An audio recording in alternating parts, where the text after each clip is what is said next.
Coffee ഷോപ്പിന്റെ മൂലയിൽ ടേബിളിൽ അവൾക്ക് അഭിമുഖമായി അരുൺ ഇരിപ്പ് തുടങ്ങിയിട്ട് കുറെ നേരമായി. അവൾ ഒന്നും മിണ്ടാതെ ജാലകത്തിലൂടെ പുറം കാഴ്ചകൾ നോക്കി ഇരിക്കുന്നു. പുറത്ത് മഴ പെയ്യുന്നുണ്ട്. വൃന്ദ, അരുൺ വിളിച്ചു. അവൾ അവനെ നോക്കി. താനൊന്നും പറഞ്ഞില്ല. ഞാനെന്ത് പറയാനാ? എടോ, എനിക്ക് തൻ്റെ അവസ്ഥയൊക്കെ മനസ്സിലാകും. അത് അറിഞ്ഞുകൊണ്ട് തന്നെ വീട്ടിൽ വന്ന് അന്തസ്സായി പെണ്ണ് ചോദിക്കാൻ തീരുമാനിച്ചത്. പിന്നെന്താ പ്രശ്നം? കുടുംബമാണ്, എല്ലാവരും നല്ല നിലയിൽ ജീവിക്കുന്നവർ. ഞാനോ? എൻ്റെ 9ാമത്തെ വയസ്സിൽ അമ്മ വേറൊരാളുടെ കൂടെ ഓടിപ്പോയി. അതും അച്ഛൻ്റെ കൂട്ടുകാരൻ്റെ കൂടെ. ആ ഷോക്കിൽ നിന്ന് പുറത്തു വരാൻ കഴിയാതെ അച്ഛൻ ആത്മഹത്യ ചെയ്തു. അച്ഛമ്മയെ ഇത്ര വരെ നോക്കിയത്. അവർക്ക് പ്രായമായി, രോഗിയുമാണ്. അവരെ സംരക്ഷിക്കാനാ നിങ്ങളുടെ കടയിൽ സെയിൽസ് ഗേളായി ഞാൻ ജോലി ചെയ്യുന്നേ. ആ എന്നെയാണ് നിങ്ങളുടെ വീട്ടിലേക്ക് കല്യാണം കഴിച്ച് കൊണ്ടുപോകേണ്ടത്. നല്ല കാര്യം. ഇതൊക്കെ എനിക്ക് അറിയാവുന്നതല്ലേ. എല്ലാം അറിഞ്ഞുകൊണ്ടാണോ എന്നെ ഇങ്ങനെ ശല്യം ചെയ്യുന്നത്? ഷോപ്പിലെ മറ്റുള്ളവരുടെ നോട്ടവും കമൻ്റടിയുമൊക്കെ നിങ്ങൾക്ക് കാണേണ്ടി വരുന്നില്ല. ഇതൊക്കെ ഞാനാ നേരിടുന്നത്. നിങ്ങളെ ഞാൻ വശീകരിച്ച് വച്ചിരിക്കുകയാണെന്ന ക്യാഷ്യർ സിന്ധു ചേച്ചി പറഞ്ഞത്. അവളുടെ കണ്ണുകൾ നിറഞ്ഞൊഴുകി. ഞങ്ങളൊക്കെ പാവപ്പെട്ടവരാ. ചെറിയ ലോകം, ചെറിയ സ്വപ്നങ്ങൾ. എന്തൊക്കെ സഹിച്ചും ക്ഷമിച്ചുമാണ് ഓരോ ദിവസവും കടന്നു പോകുന്നതെന്ന് നിങ്ങൾക്ക് ഊഹിക്കാൻ പോലും പറ്റില്ല. ചോദിക്കാനും പറയാനും ആരുമില്ലാത്ത ഒരു പെണ്ണ് വീട്ടിൽ നിന്നിറങ്ങി തിരിച്ചെത്തും വരെ എന്തൊക്കെ നേരിടുന്നു എന്നറിയാമോ?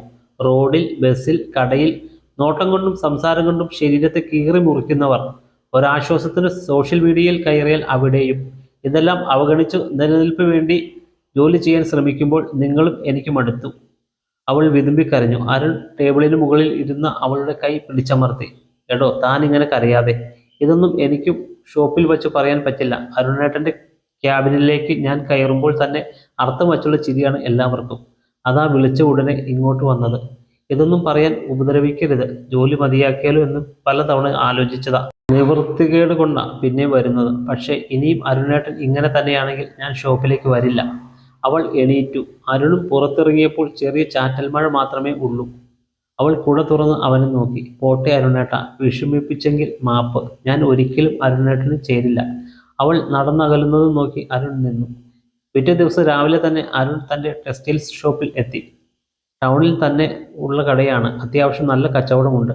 രാവിലെ ആയതിനാലാവണം തിരക്കൊന്നുമില്ല. 3-4 കസ്റ്റമേഴ്സ് മാത്രമേ ഉള്ളൂ. ലേഡീസ് സെക്ഷനിൽ ഡ്രസ്സുകൾ മടക്കിക്കൊണ്ട് വയ്ക്കുന്ന വൃന്ദയെ അരുൺ കണ്ടു. വൃന്ദ, ഇങ്ങ് വാ. അരുൺ ഉറക്കെ വിളിച്ചു. എല്ലാവരും അവനെ നോക്കി. അവൾ ഭയത്തോടെ അവൻ്റെ അടുത്തേക്ക് വന്നു. അരുൺ അവളുടെ കൈ പിടിച്ച് വലിച്ച് കൗണ്ടറിന് അടുത്ത് വന്നു. എൻ്റെ സ്റ്റാഫ് എല്ലാവരും ഒന്ന് ഇങ്ങോട്ട് വാ, കുറച്ച് സംസാരിക്കാനുണ്ട്. അവൻ കസ്റ്റമേഴ്സിനെ നോക്കി. ഒരു നിമിഷം വെയിറ്റ് ചെയ്യണേ പ്ലീസ്. അവർ തലയാട്ടി. സ്റ്റാഫ് 7 പേരും സെക്യൂരിറ്റിയും കൗണ്ടറിന് അടുത്തേക്ക് വന്നു.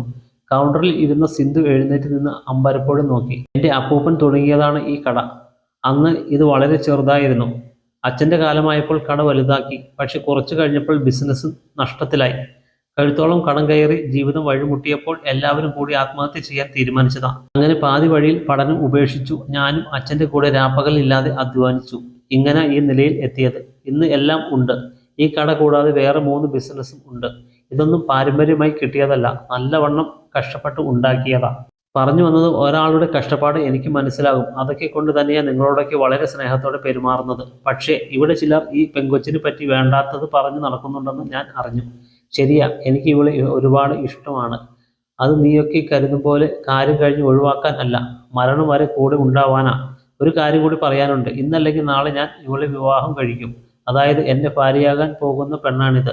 ഇവളെ പറ്റി അനാവശ്യം പറയുന്നവരെ അടിച്ച് കരണം പോകയ്ക്കും.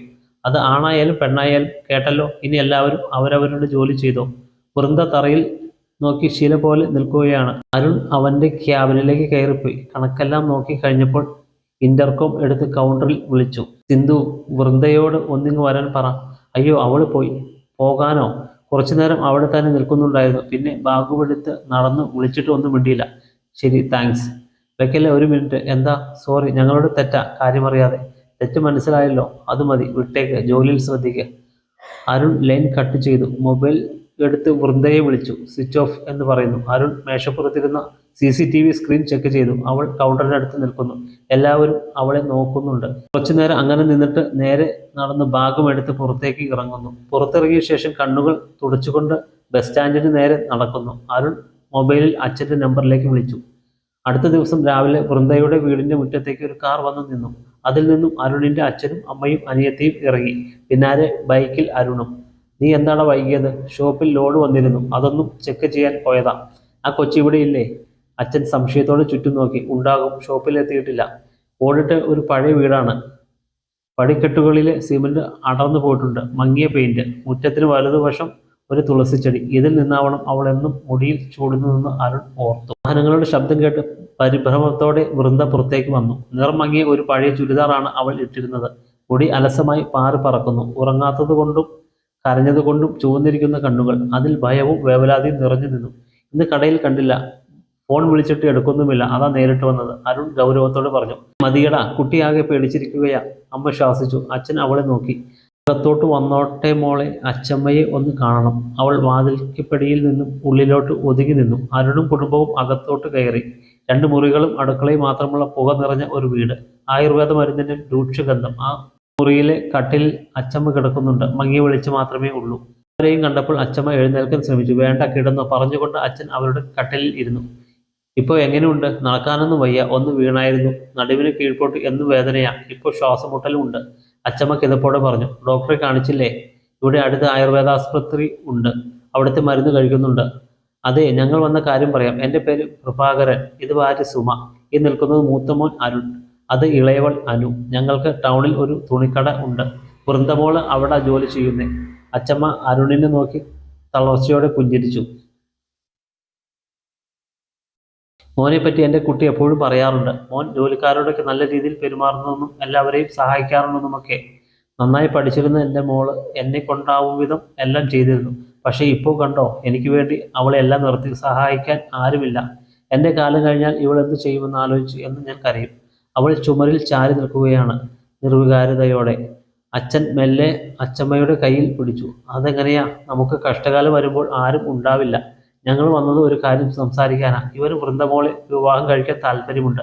അമ്മ സമ്മതിച്ചാൽ ബാക്കി ഏർപ്പാടുകൾ പെട്ടെന്ന് നോക്കണം. അച്ചമ്മ ഞെട്ടലോടെ അരുണിനെയും വൃന്ദയെയും നോക്കി.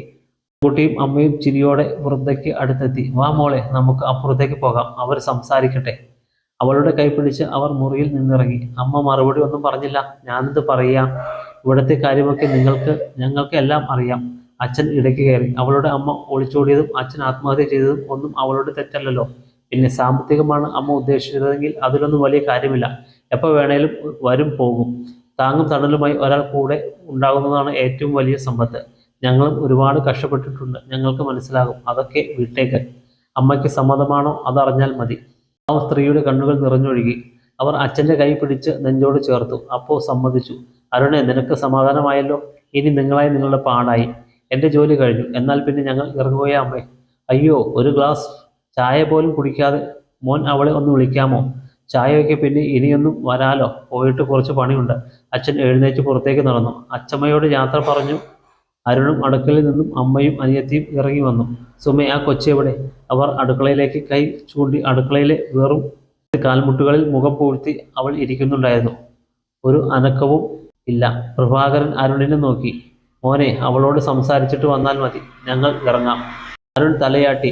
അവർ കയറിയ കാർ പോയപ്പോൾ അരുൺ അടുക്കളയിലേക്ക് നടന്നു. മെല്ലെ ചെന്ന് അവളുടെ അടുത്തിരുന്നു. അവൾ അനങ്ങിയില്ല, മുഖം ഉയർത്തിയതുമില്ല. അരുൺ മെല്ലെ അവളുടെ ചുമലിലൂടെ കൈയിട്ട് ചേർത്ത് പിടിച്ചു. ആ ശരീരം ചെറുതായി വിറയ്ക്കുന്നതായി അവന് അനുഭവപ്പെട്ടു. വൃന്ദ മറുപടിയില്ല.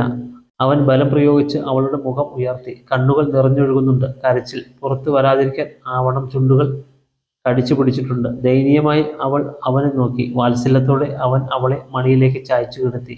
ഇനി നിനക്ക് കരയേണ്ടി വരില്ല, എന്നും ഞാനുണ്ട് കൂടെ. അലതല്ലേയുള്ള കരച്ചിലായിരുന്നു മറുപടി. അവൻ അലിവോടെ അവളുടെ മുടിയിഴകളിലൂടെ വിരലൊടിച്ചു. കരച്ചിലടങ്ങും വരെ അവനത് തുടർന്നു. കണ്ണീര് പെയ്തു തുറന്നപ്പോൾ അവൻ പറഞ്ഞു, നാളെ മുതൽ നീ കടയിൽ വരേണ്ട. എന്തേ, എന്നെ പിരിച്ചുവിട്ടോ? പതിഞ്ഞ സ്വരത്തിൽ അവൾ ചോദിച്ചു. അതെ, നിന്റെ പഠിത്തം കംപ്ലീറ്റ് ചെയ്യണം. എനിക്കോ പഠിക്കാൻ പറ്റിയില്ല. ഭാവിയിൽ മക്കൾക്ക് 4 അക്ഷരം പറഞ്ഞു കൊടുക്കണ്ടേ? അച്ചമ്മയുടെ കാര്യം ആലോചിച്ച് വിഷമിക്കുന്ന, അതെല്ലാം ഞങ്ങൾ പ്ലാൻ ചെയ്ത് കഴിഞ്ഞു. അവൾ ഒന്നും മിണ്ടിയില്ല. അരുണേട്ടാ, കുറച്ചു നേരം ഉറങ്ങിക്കോട്ടെ. പേടിയില്ലാതെ ഉറങ്ങിയിട്ട് കുറേ ആയി. അരുണിന് വല്ലാതെ സങ്കടം വന്നു. അവൻ അവളുടെ മുഖം മെല്ലെ തിരിച്ചു. മിഴികളിൽ മൃദുവായി ചുംബിച്ചു. ഉറങ്ങിക്കു, ഞാനുണ്ട് ഇനിയെന്നും. ജീവിതത്തിൽ ആദ്യമായി ആ വീടിനുള്ളിൽ പ്രകാശം നിറയുന്നതായി വൃന്ദയ്ക്ക് തോന്നി. ഇതൊരു സ്വപ്നമാണോ? ആണെങ്കിൽ തന്നെ ഇതിൽ നിന്നും ഉണരാതിരിക്കട്ടെ എന്ന് പ്രാർത്ഥിച്ചുകൊണ്ട് അവൾ കണ്ണുകൾ ഇറുക്കി അടച്ചു.